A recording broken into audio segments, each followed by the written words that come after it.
Anyone can be great at something. We don't have some sort of aliens that have flown in from planet high performance that you're looking at when you're dealing with the best in the world at something. Yeah, they've got some talent, there's no doubt, but the variation between people's talent is much smaller than the variation between where effort can take you. Dr. Sean Richardson is an Australian-based Canadian performance psychologist, executive coach, and author. He specializes in high-performance mindsets, mental toughness, leadership, and avoiding burnout in high-pressure environments. Your brain works on about 85% glucose, the oxidation of glucose in your brain. And at 3% of your body mass, it takes about 26-30% of your metabolic rate. It's an energy hog, it's burning away. And if you work it more through, mental exercise, if you're thinking more deeply, if you have complex problems, or if maybe you're obsessing over a problem and it's whirring around your head, you're literally burning more calories. You've done a TED Talk. What's one thing or belief that perhaps you've not discussed on any of those things that you think our audience need to hear?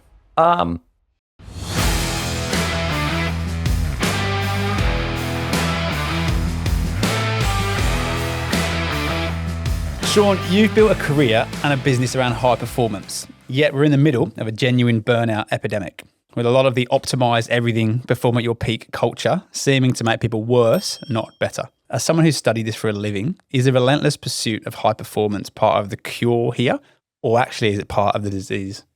Definitely part of the cure, but you have to understand what high performance really is deep down. What does that mean?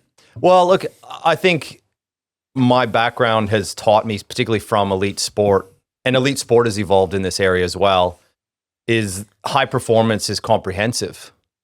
So if you don't have all the parts of the puzzle, you'll get it wrong. So if you're only pursuing one part of it in that relentless approach, then burnout is inevitable. One of the things that changed in science of sport science of high performance was an understanding of balance around pushing yourself, the body, and then getting recovery. So prior to the 90s, the science around that was more focused on the workload, which is where I think we see business today. It's like, what can you do more? More work, more workload, do more with less resources. And sport was focused on what is the ideal workload for an athlete. So I did a lot of interviews in my PhD with some of the top physiologists at the Australian Institute of Sport. And they were referring to the 80s and early 90s, saying we were pursuing that. How hard can you push someone?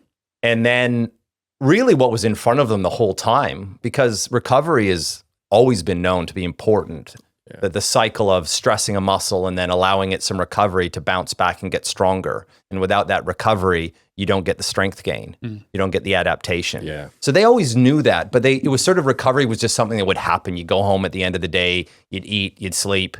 And if you took them, a certain amount of time off, your body would respond well. And that's on the physical side of things.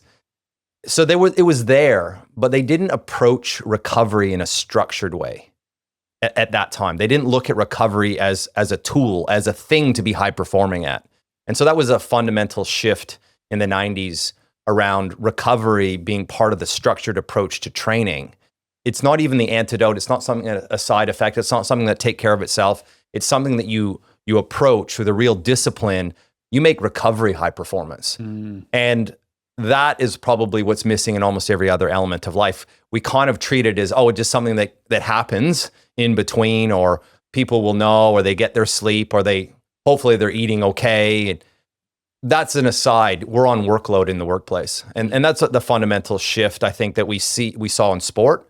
There's more to it, of course, from my PhD work, but to answer your question, I think high performance in the balance way. So if you're pursuing that balance between stress, recovery, workload, that's really high performing. We've seen a transition. Like I think back to our world, which is football. Like I think it was in the 90s and probably the late 90s, Arsene Wenger came in and really started looking at like peak performance and actual recovery. And that was an evolvement through the early 2000s, the 2010s. And I think lately we've also seen the mental side of it come into that kind of peak performance and recovery. And it's incredible because now I think at this year's World Cup, which we were talking about off air, I think 5 of the oldest players to ever have played in the World Cup were in this World Cup. So it's definitely extending longevity of players. Like Harry Kane's 32 and everyone's waving him goodbye saying it's his last World Cup for England. And he's in interviews going, No, I'm 36. Ronaldo's just played at 41. Yeah. I'll be here at the next World Cup. So I guess what I'd love to unpack is the physical side's amazing, but if someone's listening to this and they're not in that physical world, what are the other pillars of high performance today in your eyes that they need to be aware of? Well, it really was you've driven towards the question of my PhD. So I did my doctorate on overtraining and burnout. And at that time that I described earlier, the sports science is picking up on this need to structure recovery, to really take a disciplined approach to it. But it was only occurring in the physical domain.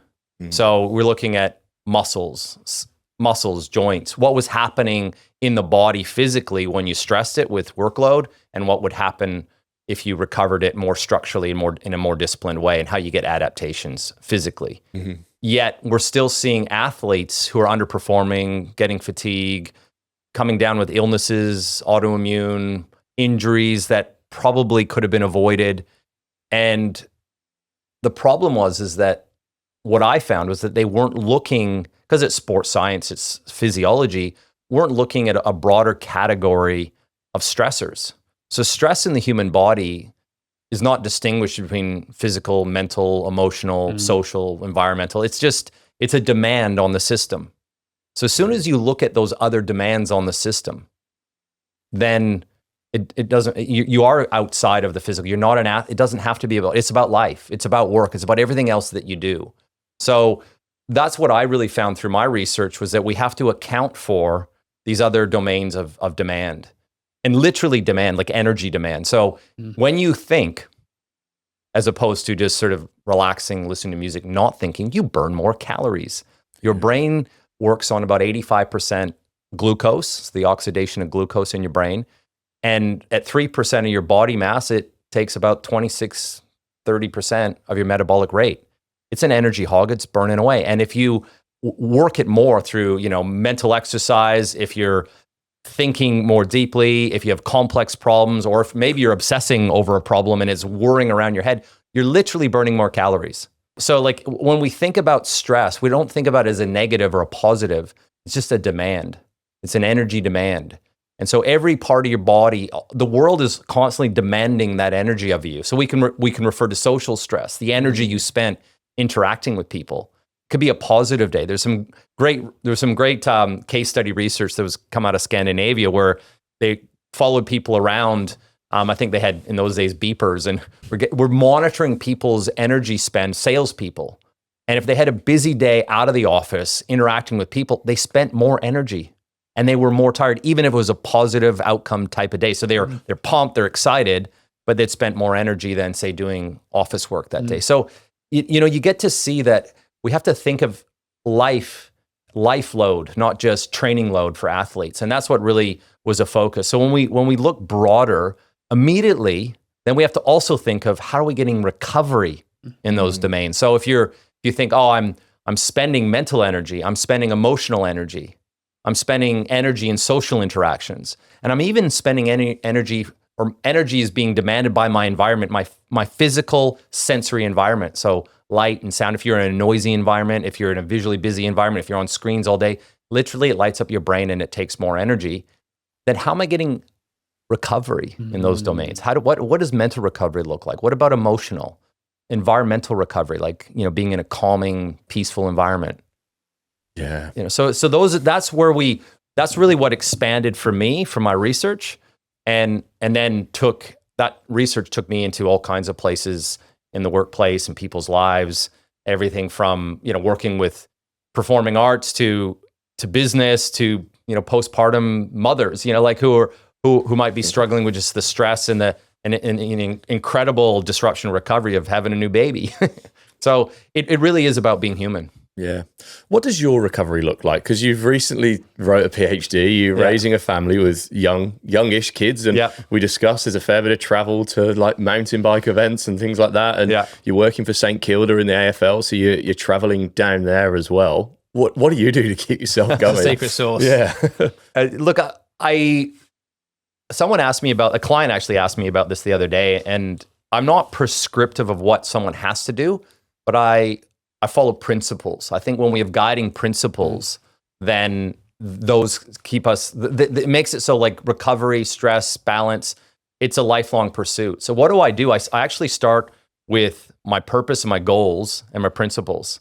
That's where I start. So like if my purpose, like if I'm not tapped into, why I'm here on this planet, what's important to me, both short-term and long-term, then any decision I make, never mind if it's a business goal or my own health and my own recovery, it doesn't matter. I'm not going to follow, a great plan and get to be a high performer. So for me, it's being really clear that being healthy long-term, I have this sort of idea and this vision of being that guy at 100 years old who can still snowboard with my great grandkids. Oh, nice. Now that's possible. So cool. Like whether I do or I don't know. That's a long way from now.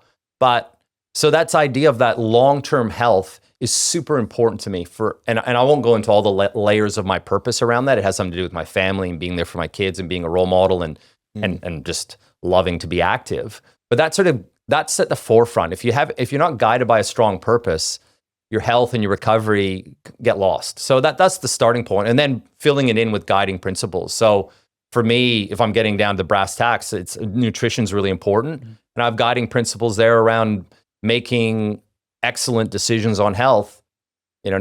I say 95 to 98, 95.5, 98.2. So if I have a decision to make, I'm making a good decision almost always. Mm-hmm. But there's a little bit of flexibility. I don't find that hard because it fits with my purpose. Like I don't struggle to make decisions around food.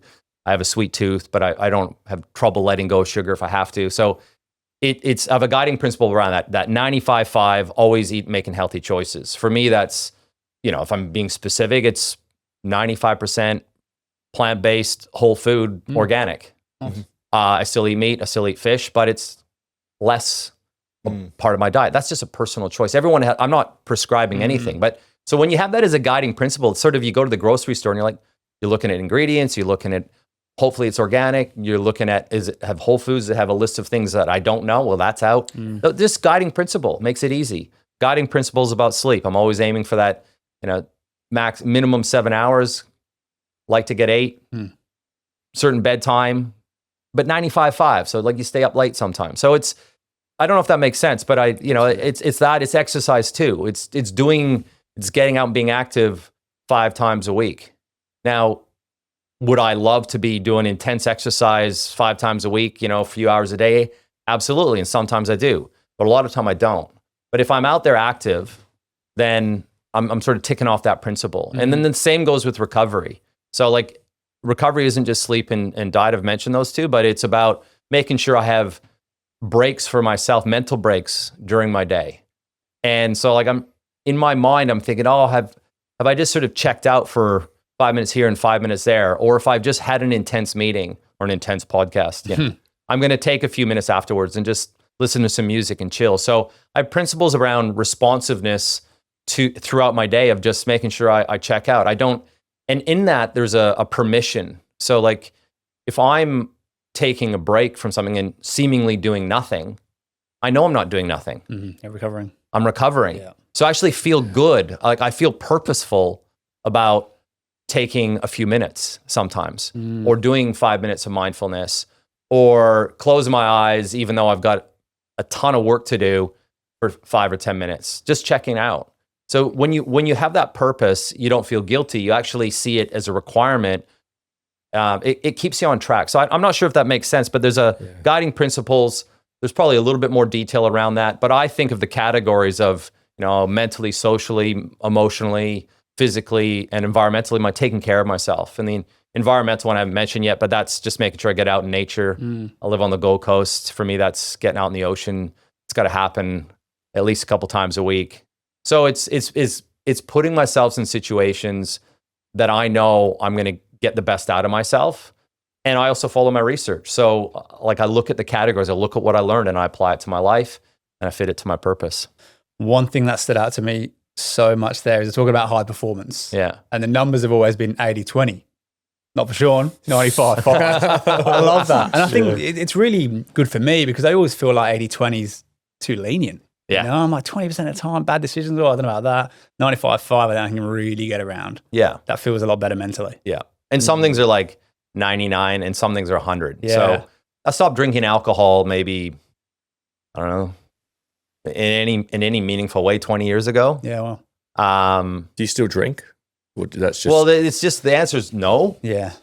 And that's why I say maybe it's 99, then it went to 100, because probably it's been 99.9 for the last 5 or 10 years. So like, if I was somewhere, my wife has every once in a while said, hey, New Year's, have a sip of champagne so we can toast. Sure, no problem. So I'm not sitting there going, I cannot put alcohol in my body at all. But it's just a choice, because I find psychology of making decisions around something like that, it's easier to be black and white. Yeah. Like if I sort of said yes just because it's around me and it makes someone else happy, in a culture, in many cultures around the world where it's normal, there's nothing wrong with having a drink. I'm not judging it. I just made that choice myself based on research and the impacts of alcohol in my body. But it's just easier to say, oh no, I don't drink, because then it's a clear decision. Yeah. And if ever I decided to, or if ever there was alcohol in something, I'm not stressed about it either. So yeah. Yeah. One thing that fascinates me, and you're probably the first person who's ever explained it this way, is we asked you a question around your recovery and how you form your recovery, and your first answer was we're tying it back to your personal values. Now, most people would have probably expected you to say, oh, I use the compression leggings 3 times a week, I do ice baths, I do breath work, I do meditation, and you probably do all of those things. But what I picked up is the way you keep it in that 95-5 ratio is because your recovery is attached to your personal goals, whether it be work, physical, health, family. So that's the guiding light that then when it is hard to take that moment of mindfulness or just that rest, it's like, no, because it serves this bigger purpose of what I'm attached to at my core. And I think that's where so many people get it wrong. Like I know for a fact myself, I have a big week at work, and sometimes you just go, I need to do nothing this weekend. And you do nothing, and you're sat there at home, and I'm getting restless because my life is just on the go. And when I go down to my core values, I'm a social person. I love spending time with my family and friends. So I've learned more recently, okay, I might have had a big week at work, but I know spending time with my friends on a weekend actually energizes me. 100%. Which, when I'm aligned with my core values, that's probably an element of recovery that I never thought was happening. And you still switch off from the work and all of this, but you're just together in your tribe. So it's amazing that you explained it that way. And you've just highlighted a point that I made earlier in a small way, which is you have to think of categories of recovery, and social being one of them. And so you can look at social demands. So if I'm at work all day and I'm interacting with people, even if it's positive, I'm thinking, and there's a certain outflow of energy that's needed. And so that's a social demand. There is social recovery as well. And there's 2 different types of social recovery. There's social connection and social disconnection. So disconnection is really when you step away from everybody. Introverts probably need more of that than others, than an extrovert. But an extrovert can still have some social disconnection, which is where you just step away and have no demand from anyone on you. And for me, I find that I get that when I get out in the ocean. So there's a bit of active recovery in there. So I might be actually having a physical demand on my body from going out in the surf and foiling, but I've stepped away. I'm environmental because it's a beautiful, calming, sensory environment being on the ocean on a sunny day.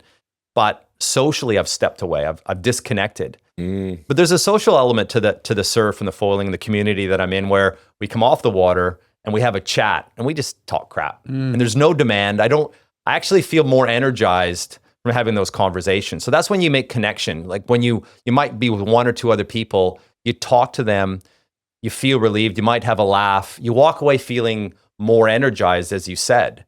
So it's being discerning. Recovery, it's not just, I catch up with friends and that's recovery. Because if you're catching up with mates and you're staying out late and having lots of drinks at the bar, that's a lot of fun.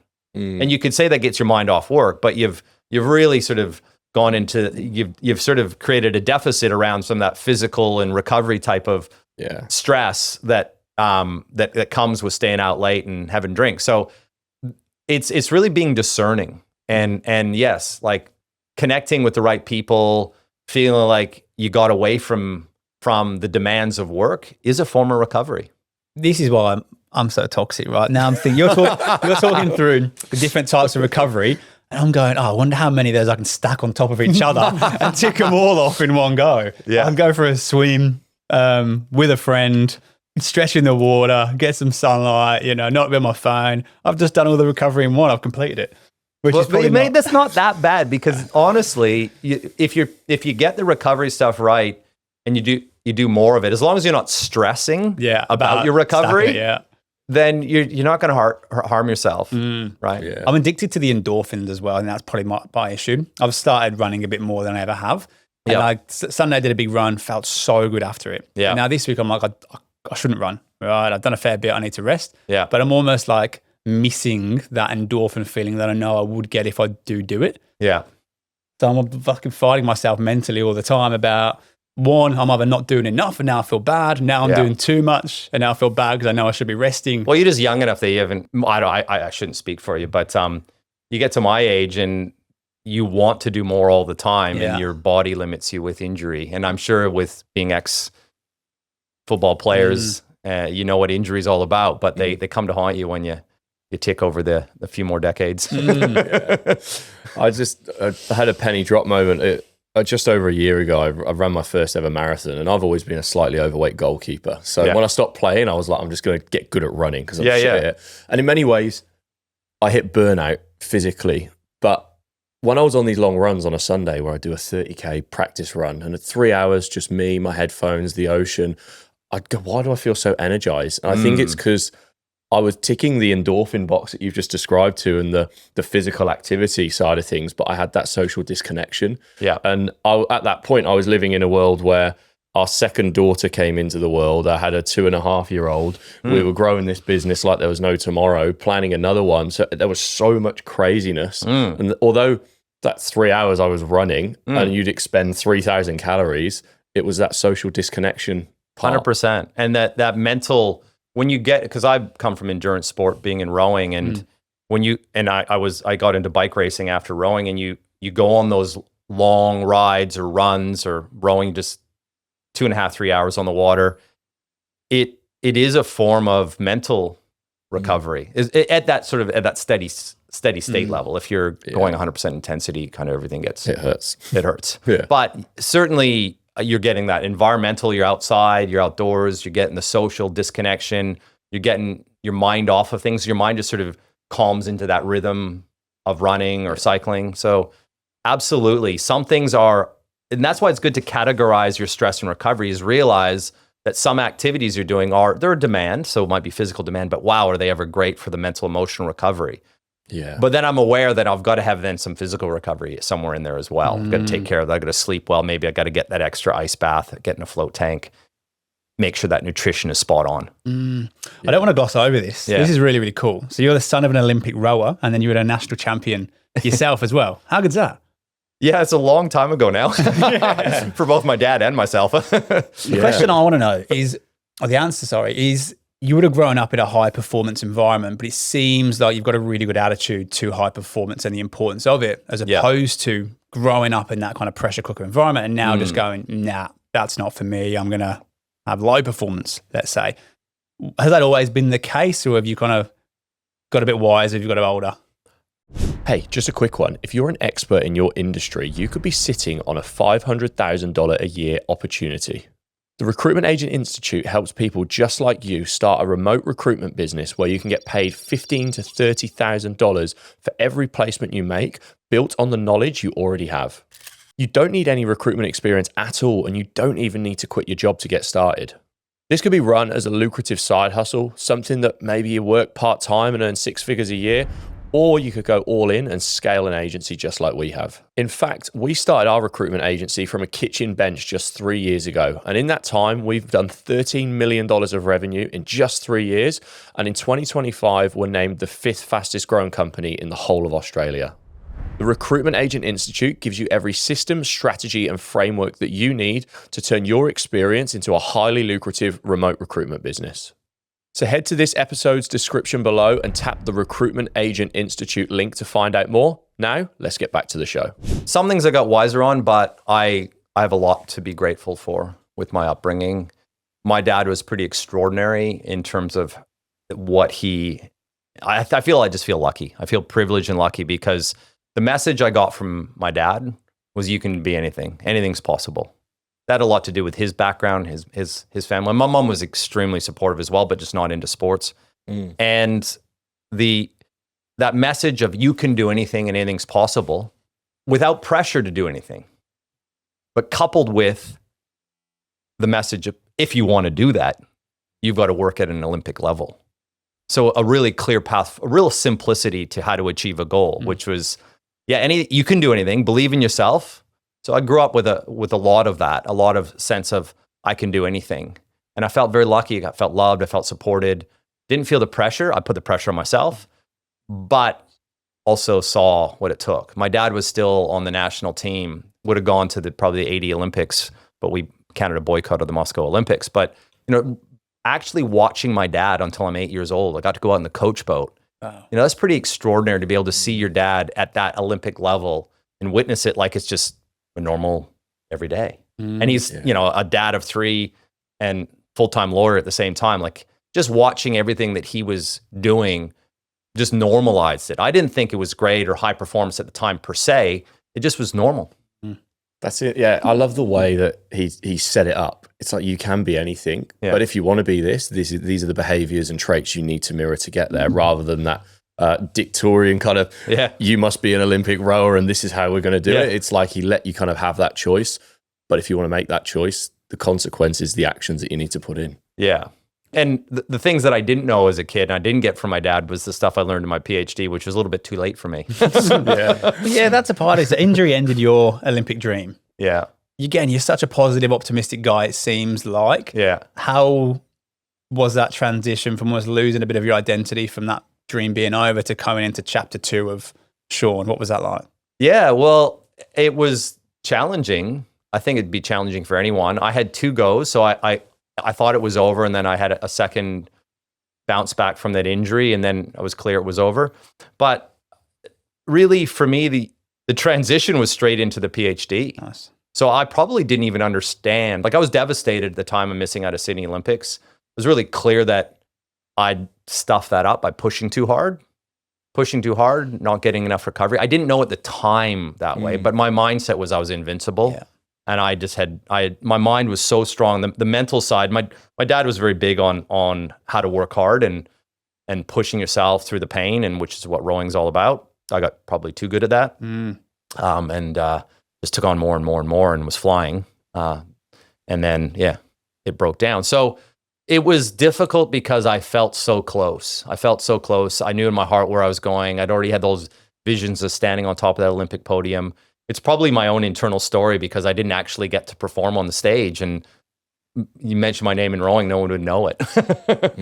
But so it was difficult, but I immediately jumped into my studies, and my topic picked me, which is strange. I don't know how the world works, the universe, the energy.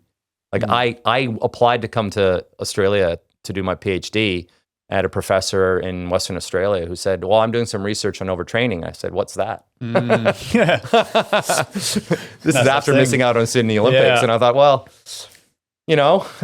sure, why not? And I dove into some of the research. It was all in sports science, had nothing to do with psychology. And I thought, well, why are people making these decisions that are probably getting themselves in trouble? Like, all the science is there orienting us to the right decisions, the balance, the recovery. Why are we getting it wrong? And that ended up being my PhD question.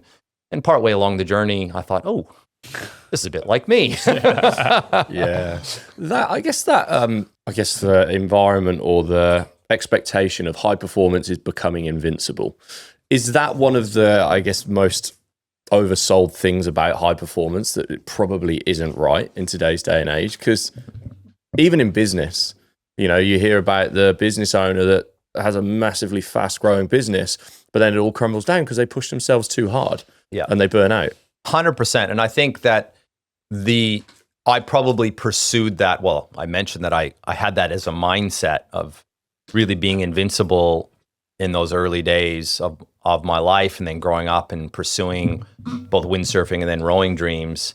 And then through the research, shifted that mindset. So it went from really reaching for perfection around that workload, that pushing, that invincibility, and still maintaining, you can't really let go of perfectionism or that drive when you've been in it for so long, but realizing that it was more of a focus on, maybe perfection's too strong word, but perfect balance. How do I find the balance?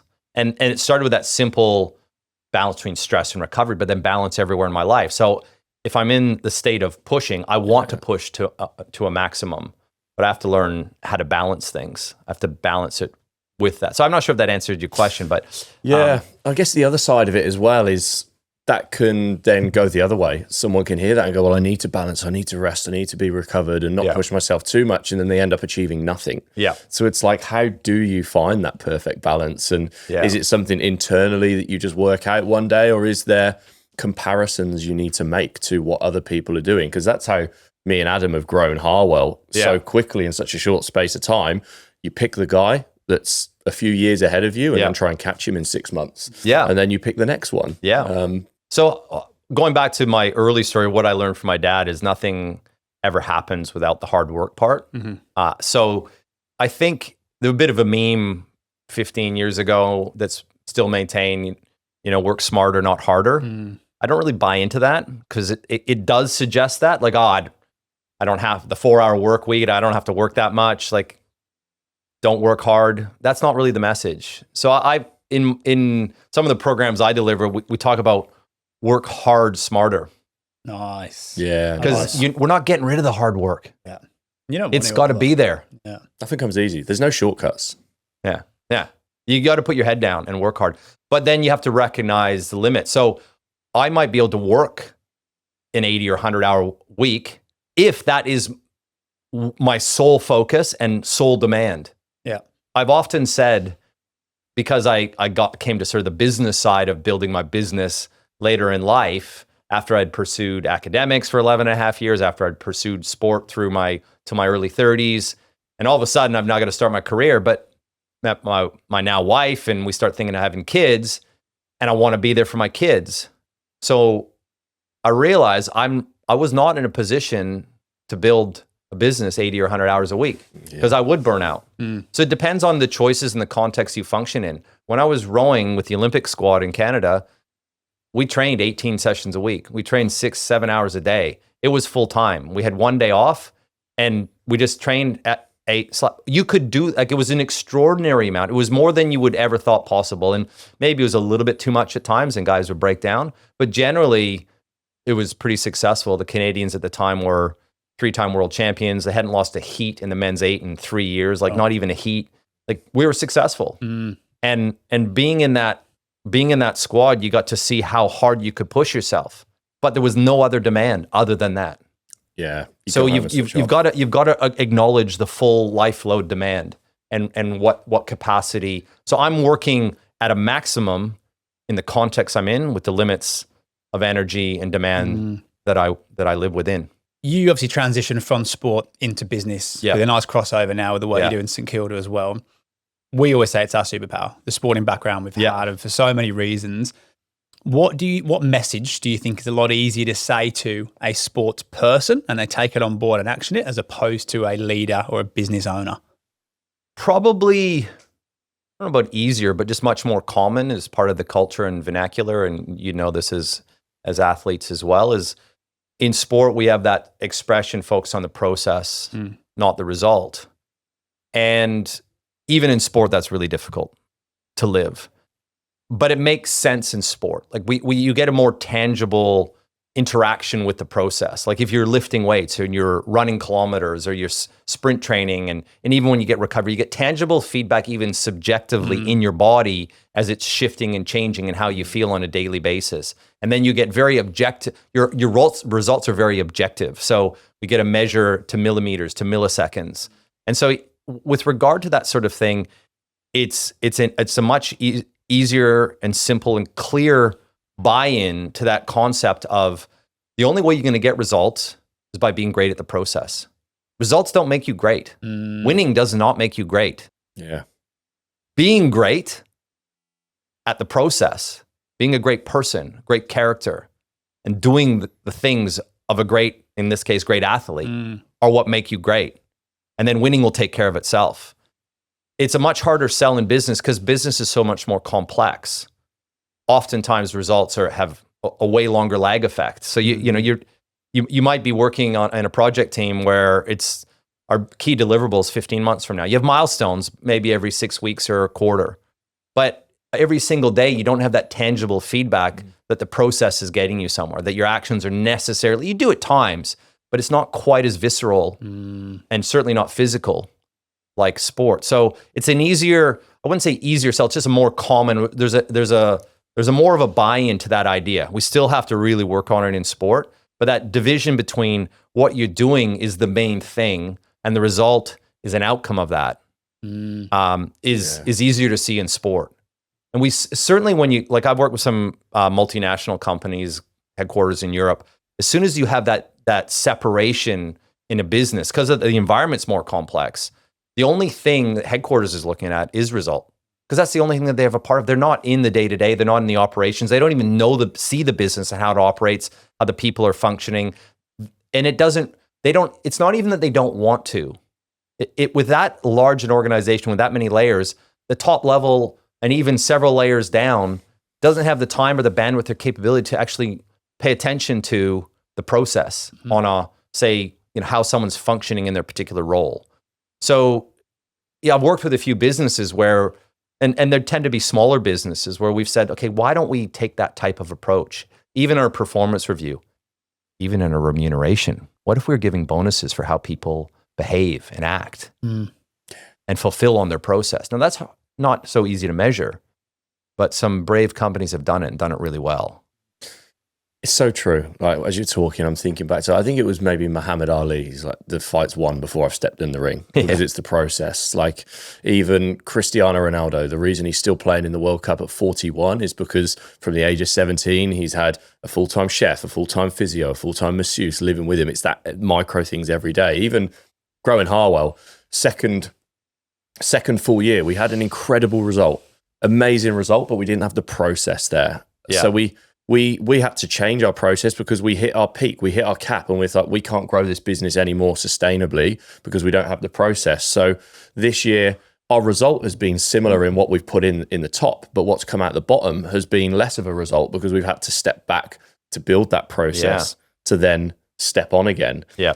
And you mentioned you work with a lot of businesses, how do you bridge that gap between still aiming for that big result and achieving a great result, but then being able to connect the process that's going to get you there? Because we had to step backwards. Well, there's probably a few things there. One of the first thing that comes to mind is you've got to have the right process. So where do you get that from? And if you're a startup business in an innovative industry, there might not be any people that have gone before you. So you got to try to do your research. You want to get your mentors. You want to understand what have other people done, and I can build off of that, because process, like I bring like 11 and a half years in university and 2 research degrees.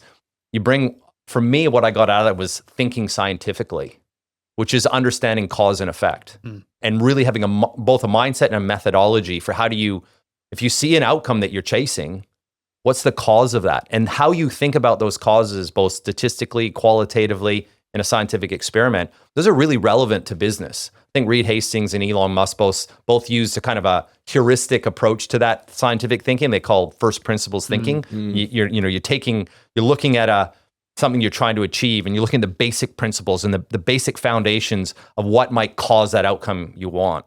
But you've got to have that. You've got to have a strong methodology around understanding cause and effect in your business, so that you're not spending time building a process that's dysfunctional. And if you're a beginner, you've got to look at those who've done it well. So like that's the first thing, is just you got to get your process right and get guidance and leadership and method as best as you can. If you're an absolutely pure startup in a vacuum, it's trial and error, isn't it? But then you have to have the right mindset. You're paying attention to how variables connect. You're not, if I'm seeking an outcome in business, am I sure that what I'm giving the priority of my energy, you're going back to your 80-20 rule, right? It's like that 20% of things that's causing most of the outcome. Do I know what those are? So I'm paying attention to that level of detail if I'm iterating my process. So there's an approach to process itself that matters. Yeah. And that's one thing. The other one is the purpose, which is that you've got to have a sense of why I'm doing this. So I'll distinguish between vision and purpose. Everyone's got their own definitions. For me, vision is the long-term, my vision of the future. Where do I see things in the future? What's possible 5 years from now, 10 years from now? These days, business, like what's possible, 1 year from now. 100%. But we're still looking, that's vision. What's possible in the future? What do I see? What do I want to achieve? Purpose is what gets me in the door every day when it's hard and that vision just feels too far away and too hard. Yeah. So purpose is really my why, but it's several layers deep. So like I think for me, purpose isn't just why do I want to achieve an outcome or a result. It also has to do with character. Who do I want to be in this process? And how do I want to think about the process itself? What I learned from rowing, because it's not fun. It's not a fun sport. It's like, it's pain. Like running at a steady state pace, I suppose, is, it's eventually you get the endorphins and it's nice. Yeah. I suppose I never was a recreational rower, so I can't speak to rowing at a steady state pace only. It was always just like flat out. So it was a lot of pain, but you had to gain a certain fulfillment every single day you went to the lake because you knew you were in for like 5 to 7 hours in the pain cave. You don't like what you're doing, but you like who you're being. I love that. It's like I like who I am in response to this challenge. People that get too caught up going, oh, I'm doing the hard work to get the outcome, and then I'll like the outcome. And then when you don't get the outcome, how do you feel? Shit. Pretty crap. You've got to like the process, but it's a bit of manipulation of why you like the process, because there's elements that you don't like. So there'll be mundane things in your job, in your process. You set up your business every day. There's that's not my favorite thing to do. Sure, acknowledge it. Acknowledge that emotion. Acknowledge it's not fun. And then go, but I like how I like what I bring to it. I like who I'm being in that difficult thing I don't like doing. And sometimes it's a bit of a stretch. Like I think about mundane things like emails and admin and stuff that I don't like doing. And I go, well, what purpose can I find for behind those that would motivate me? Well, there's plenty of mundane things back at home. I've got teenagers. I want them to do the dishes. They don't like doing the dishes. That's mundane for them. I want to be a role model for them. I say, I want to go home and say, there's a whole bunch of things that I do in my business that I don't really like, but I like that I'm disciplined about them. I like who I'm being. That aligns with my purpose is to be someone who's a high performer and who has discipline and who gets stuff done when I say I'm going to get done, that integrity piece. And so doing these mundane things, I feel good about me. I don't feel good about the task. I feel good about myself. And so you could do the dishes. You don't have to love doing the dishes, but you can know yourself as someone who's integrity, who cares about others, like mom and dad, who appreciate what you're doing, but not just about us, but how you feel about yourself. Purpose. I really, really like that. I think it's just a big disconnect with how people change their lives. Like the thing I love about the result and the process, it's not just business, it's life. Like if someone's listening to this podcast, they're in a life or a situation or a job they don't like, and they've got this vision and this end goal, the result they want to get to.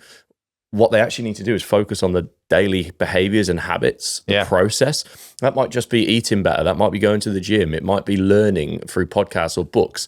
That's the process that's going to get you to that goal. So many people look at someone who's achieved a great result and they want the result, but they're not interested, or they can't sustain the effort to do the process that got that person to that result. And it's probably because they're just focusing on that result. Yeah. And they're not understanding the actual purpose behind it, of what that result is going to give them as a person. And that result could be a long way away. A lot of hard work before you get there. Yeah. So you're going to lose motivation, which is normal. So you have to find inspiration, not always motivation. Motivation is that feeling of, the alarm clock goes off in the morning and it's earlier than normal. How motivated does your body feel like getting out of bed at that moment? Like honestly, does it feel like it? Nope. So it's not motivation. It's not that feelings-based motivation that got you out of bed. You had a thought. You went, oh, this matters to me. So I'm going to get out of bed. I'm going to do this workout because I want to be fitter. Maybe I've had a scare, maybe the health scare. And so I've got to do this, but I want to do this. But it's a thought. And purpose is a thinking process.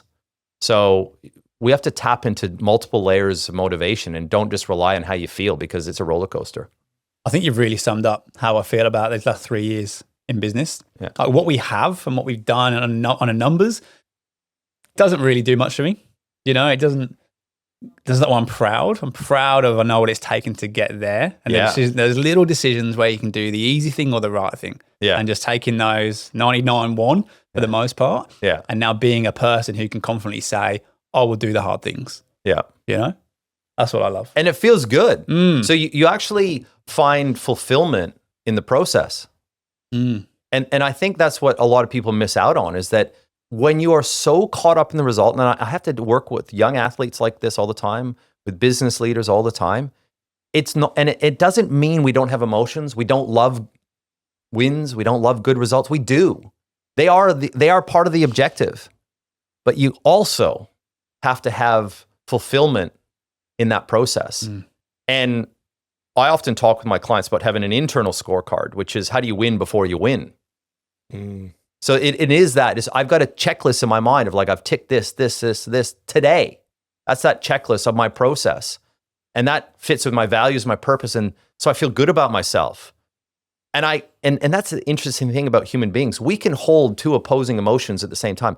I'm disappointed, maybe I didn't get the result I wanted today, but I still feel good about the way I went about it. Two opposing emotions. And yes, when you get the result and you fulfilled your process and you worked hard, you feel $1 million. You're in that flow state. You're just loving life, and enjoy that and celebrate that moment. But when it's difficult, if I've still got 50% of my enjoyment is intact on that internal scorecard, because I've been able to say, this mattered to me, and I feel fulfilled that I gave it what I could, and some of that, what I gave it was more recovery, going back to what we said earlier. But I've taken care of that process. I feel good about that while still acknowledging I'm disappointed and I have some emotion that I missed out on something, or something failed. I love it. I'm really mindful that us three have come from high level elite sports. So for us, sometimes this stuff sounds easy. Yeah. It's like, just get it done. Yeah. If someone's listening to this and they're like, okay, I haven't come from that background, what transition or what things have you seen someone do in that situation to turn themselves into a high performer? Hey guys, thanks for tuning in to another episode of the Two Blokes, One Business podcast. Now, apart from being world-class podcasters, we also run a recruitment agency called Harwell.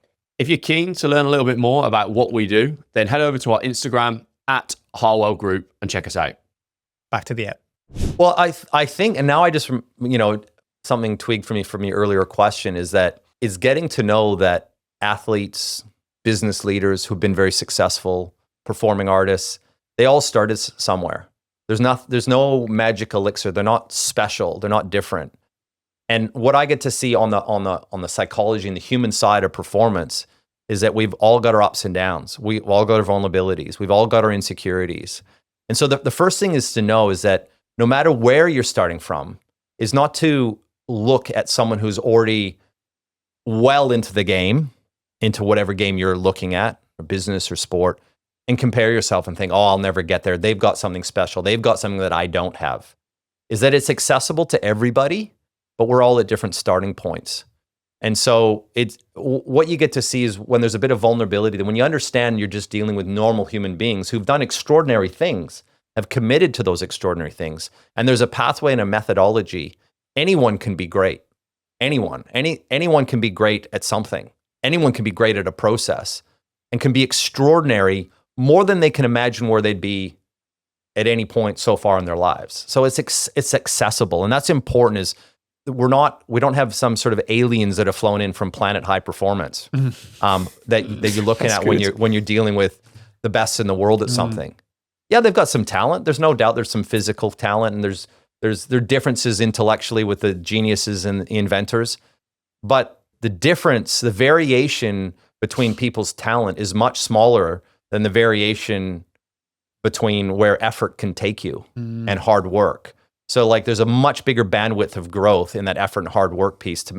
Most people have no idea, like haven't even come close to, never mind optimize or maximizing their talent, even kind of getting halfway there.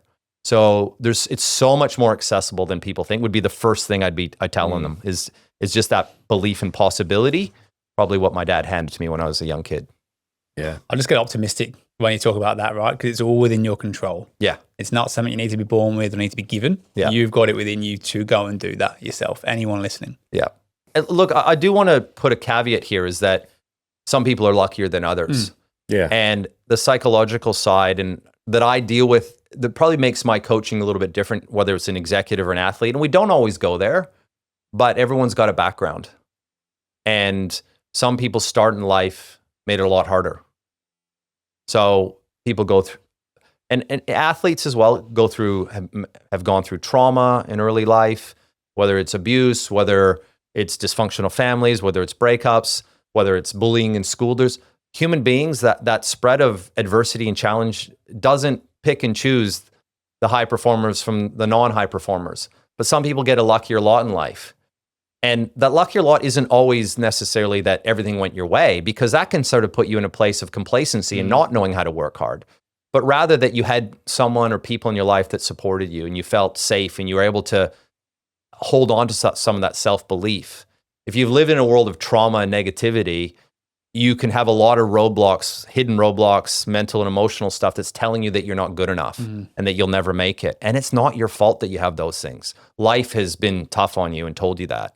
So there's an element there of having to address that and face it. So sometimes I'll work with someone who's been in business for 30 years and they're considered a high performer, but there's this question of like, oh, they just lack that bit of confidence. We see that a lot in what we call imposter syndrome. Yeah. And oh, they just need some help with the confidence. Sean, can you coach them? They're like a high talent, in their 30s. They're really set up for senior leadership. Can you coach them? Just build that confidence in them. Well, when I dive in as a psychologist who understands someone's whole comprehensive life background has an impact on what they're dealing with right now, then we go into that. The deeper stuff, the roadblocks, the being human, whatever may have happened and gotten in the way. And you can actually resolve that stuff, which is just extraordinary. But it's recognizing that sometimes if you've been, unlucky to have some really bad things happen in your life and also not had the right guidance or mentorship to help you feel good about yourself, even then, 100% anything's possible, but you got to address those roadblocks. If you were sat down, I guess you are sat down with us, but a new client for you, what's your process of identifying their weaknesses or blind spots or areas that you improve them? Have you got a bit of a mapped out framework? I do have a mapped out framework. I wish I could draw it from you. Over the years, I've referred it to it as the AIRE model, simply because just the makes an acronym, and it starts with your goals. So I sit down and we do a goal template, but it's a very specific approach to goals where I'm going to get them talk about their long-term goals, but already I'm using the language of possibility. So what's possible for you? Then we go into the A, which is action. And we talk about cause and effect, all the things we've already mentioned. What do you think of the actions that are going to deliver on that possibility? The I is inspiration for purpose. Why do you want to work hard at those actions? So we're already getting them thinking about the process. The R is for resolution of roadblocks. Got to identify them. So already I'm sitting there going, okay, there are some roadblocks. I might be, to begin with, they're going to tell me about more surface level things they're aware of, but I'll ask them questions around mindset, things that are helpful and unhelpful, because I've already got that radar saying there could be something in the way. There's no pressure. We don't have to go there, but I'm aware that roadblocks is an important thing to address. And there's an E on the end of this AIRE, which is energy. And so it's about being able to say, you need to take care of your health, your energy health, your stress and your recovery to be able to give great effort to those actions. And then at the outside of those four things so there's goals to begin with, and then there's results, short and long term. And of course, you'd say, well, isn't the goal the result? Like, well, we work on that. We work on bringing them around to saying, yes, we can have results goals. That long term, there might be numbers in there. There might be growth targets, whatever those goals are, those can be results. We also expand that into process goals. What kind of person do you want to be? How do you want to go about this? What are the actions you need to tick off on a daily basis? And then we teach a methodology of understanding that your results, if you've been able to identify your actions, you've got some really strong drivers around purpose that inspire you. You're building on a foundation of good energy, and you're guided by like really strong mindsets, then your result becomes informative feedback to help you adjust anything in that system. So if you're not getting the result in the short term, what is it? Have I just not been in action long enough? Like a golfer just learning to swing the club. I used to work with some pro golfers, and a golf coach once said, adjust your grip by a millimeter and don't look at your score for 8 months, because you got to go through that process of your body adjusting to that small change. So I use that as a planning and a diagnostic framework, that actions, inspiration, roadblocks, effort. In the middle is mindset. I haven't added that into the acronym, but what's your guiding principle of mindset? So I'm always sort of working through that framework, and I found it's very helpful for making sense of human behavior and human motivation and the relationship between goals and outcomes. Action. That's the point that always sticks to me. Like, and the action is that how can someone decrease the gap all the time between thought and action? Yeah. And that's something as simple as listening to this podcast right now and going, oh, that's a really cool framework that Sean gets people to do. Yeah. The action, get the piece of paper out, write it down, and actually write those things down. I had a discovery call last night with a chap for our new business, and we're trying to help people go from east to west and start their own business. They're career changing, start their own business. And I shared that on this podcast, we've sat down with some of the highest performers in Australia, whether that's through mindset, whether that's through business, whether that's through sport. And I said what you said. They're no different. At the start of their journey, they were no different to you or I right now. They just found a way to make that gap between thought and action so small every single time, and do it over and over and over again, even when something was risky, even when something was scary. They just mastered having that gap as tiny. Thought, action. And that in the moment, getting that piece of paper out now, writing down your framework and going through it, that's not groundbreaking. No. People are going to learn about themselves, but it might take them 10 or 15 minutes, half an hour if they really get into it.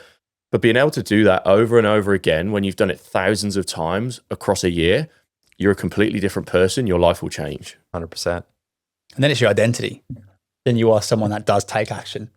Yeah. Right? And then that fits in with your purpose and your values. So if you're motivated by taking action, not just the result. Yeah. One thing I'd love to know, you've done a lot of podcasts, you've spoke on stage, you've worked with some incredible people, you've done a TED Talk. Yeah. What's one thing or belief that perhaps you've not discussed on any of those things that you think our audience need to hear? On a podcast, probably the last thing that I touch base on, which is really the deeper stuff. So much of that is that high performers deal with they come from all walks of life. And so having that courage to open up to your vulnerability and face really whether the deeper hidden roadblocks in your life is something that doesn't get talked about a lot. It's almost like it's put into the realm of mental health, and no one wants to say, I've got a mental health problem. Instead of just seeing it as part of life, this is who we are. We have a tapestry, a history of who we've been and what we've gone through. And that really ultimate high performance, which is being able to be deeply satisfied in your process and being able to get the most out of yourself and make great decisions through your whole life, comes from really having a sense of peace with who you are at your core as a human being. And recognizing that at times you won't have had that and it's not your fault. Life's come at you and thrown some things. But there's a pathway forward for anyone who's been through anything. Like I've had clients and friends who've got horrendous stories of their past. Like, one of my good mates back in Canada, we put together a charity campaign that had him pushing a shopping cart across Canada because his story is he's known as the Skid Row CEO. Like his name's Joe Roberts, and he spent 8 years of his life as a teenager in early 20s on the streets of Vancouver as a homeless heroin addict, and turned his life around. And so like his story very much is inspiring to anyone who's going through a struggle. But he brought to life for me that really deep connection to who you're going to be inside, and really not getting stopped by anything, but having the willingness to go there and open up and ultimately find the right support. It's very hard to find practitioners and professionals that know how to go into that and really help you resolve it. But that's probably one thing that I don't talk a lot about on air. Even working with professional athletes, very, very rarely go there on the deeper stuff, because I'm also there to serve my clients and work with what they want to work on and what they're ready and open to. You can't pressure someone into, diving in and making those deep changes with themselves. They've got to choose to, or open the door enough they're willing to be guided there. So I don't talk a lot about it, but to me, I don't And there's a whole like days of conversations around what mental health really is and how our medical system's got it completely wrong around, what is depression and anxiety. And like, yeah, when someone's like burnout, when someone's in that depth of depression, it's completely dysfunctional. But to call it a disorder, in my mind, is wrong. It's actually a coping mechanism. Same with anxiety. It's a built-in life-saving instinct. How is that a disorder? Yeah, when someone's having panic, it's dysfunctional. If someone's having panic regularly, I've had clients who've had panic attacks. I've had top performers having panic attacks regularly. It's dysfunctional in their lives. It's dysfunctional in their business. But then they go to the doctor and they're told, well, why am I having panic attacks? Well, you've got a panic disorder. That's like saying, why am I having stomach pains? You have a starvation disorder. It's like, we're not really identifying cause. So I won't get started here, but there's a little bit of a snippet there. Like there's a lot of passion there around our health and our mental health. It comes out of understanding from my PhD around stress and recovery, but also 25 years of practice working on people, those deeper things. And, one day maybe it'll be a bit more of a conversation that I have publicly. I've absolutely loved this, Bob. A lot of penny drops. I could sit here for hours. Yeah. Mate, you speak so well and I've just so engaged and I've really loved the perspective you've shared here. And it's definitely been, as I said, a penny drop for me on that recovery piece. Right now, it's a distraction, right? It stops me from moving forward and charging ahead and being productive. Yeah. But saying those words, now I can understand how silly I sound looking at the long-term game, right? There's a fuse that's been lit and it's just getting shorter and shorter until recovery becomes as important as the rest of it. Yeah. Do you do intervals when you're training, when you're running? Well, not right now, but yeah. But you know what intervals are about, right? So sure. like say you're doing 400 meters intervals on the track. If you take a 2-second break between a 400 meter flat out, how much is your performance degraded on that second 400? You're going to do 10 in a row. You're finished. By the time your second one, you're at least 20, 30% degraded. If with no break, you're 50, 60% degraded. You're basically running at about 20% speed by your fourth 400 in a row if you're taking no break. But if you take a 2-minute break, your next one is the same, potentially 100% as your first one, 98%, 95%, then back up to 98%. With an interval of recovery, you're able to keep performing your maximum. Now, we understand that from a physical output point of view. We understand that. And it's a different ratio if we're talking about mental output to mental recovery. It's not that sort of 2 minutes output, 2 minutes of rest. It's not 1-to-1. It might be 90 minutes to 5 minutes. But the concept is the same. And you've got to see that to be at your best, you can't. People say, I don't have time to take a break. I say, you don't have time not to take a break. You're not serving your brain its function or your body and its function. You want to be a high performer. Recovery is a demand.